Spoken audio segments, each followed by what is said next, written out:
walaalayaal maanta si official ah halkan waxaan uga daahfuraynaa barnaamijka kobciye oo runtii ah barnaamij macnihiisu aad u ballaaran yahay waxtarkiisu aad u ballaaran yahay ilaahay wuxuu nagu manaystay xoolo aad u fara badan laakiin haddaan Soomaalina nimcaas alla na siiyey see ahayd ugama faa'iidaysano markii xoolo la yiraahdo qofka Soomaaliga waxa hor imaanaya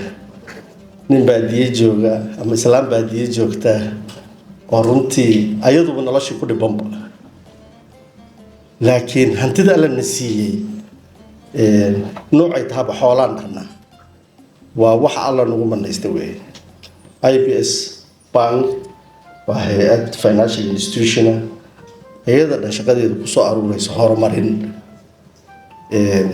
12 shay oo koor ku ah runtii horumarinta mid ka mid ah xoolaha weey barnaamij marka aan si gooni ugu soo tolnay value chain-ka oo ku xeeran xoolaha oo dhan aan ugu talagalnay bal inaan wax ka bedelno qaabka xoolaha aan arkaynay meel wiilka soo ka jaamacadda ka soo baxa ama jaamacadda gabadha ka soo baxday meel ay shaqo ka abuuran karto meel ay maxaa la yiraahdaa wax ka soo kordhin karto meel ay business uga soo biiri karto annagoo taa isku dayayna ayaan programkan alifnay si gooni ah ayaa waxa loogu tolay runtii ama loogu dhisaangareeyay in qof walba uu qayb ka soo geli karo xoolo markaa maqashid waxa ku soo dhacay arigeeni geeleeni laakiin shaqo badan baa ku dhex jirta geeli hadda oo maanta ay tahay yaa waxaad ogtahay in qof hilibka ka shaqeynayo qof maqaadka ka shaqeynayo qof caaniga ka shaqeynayo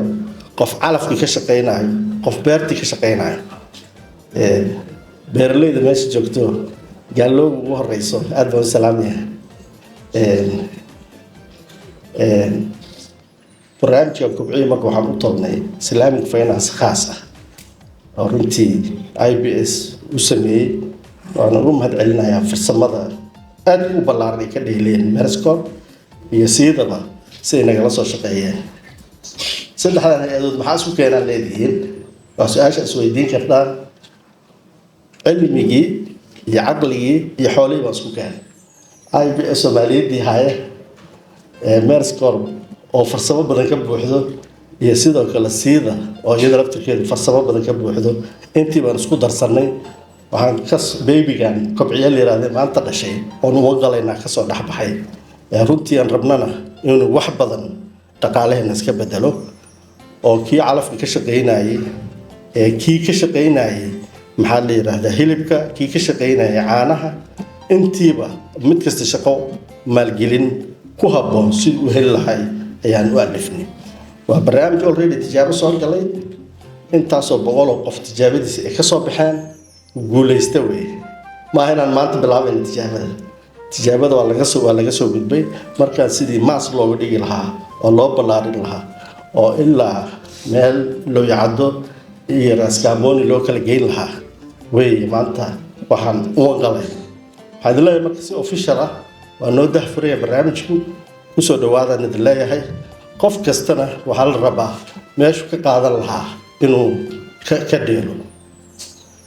sidoo kale waxaa jira dad xoolaha ka ganacsada jira qayb bay ka yihiin oo kii xoolaha lahaana aan ahayn kii kale oo maxaa la final product-ga aan ahayn oo u dhaxeeya laftirkooda boos baa uga bannaan in ay midalmaankoodaas ama dalaalnimadoodaas ay si uga shaqeyn lahaayeen waa barnaamij ballaaran wasaarad aan qayb ka ahayn kuma jirto hadday shaqo abuur noqon lahayd saalim qayb baa uga bannaan shaqo badan buu abuurayaa barnaamijkan hadday ganacsi ahaan lahayd sheekadooda ganacsiga ku gadaaman tahay hadday noqon lahayd xoolihii wasaaraddiiba xoolahaba loo sameeyey ayaduna qayb bay ku leedahay mar kale waa idin soo dhaweynayaa IBS mar walba wuxuu u taagan yahay horumarka dhaqaalaha Soomaaliya qaybtan waa qayb ka mid ah annagu ka daali mayno inaan mar kaste sektarada kalena ka shaqeyno horumarka noole maxaa la yiraahdaa kama daali doono waana u taagannahay idinna hiilkiina u baahannahay soo dhawaada mar kale kusoo dhawaada kobciye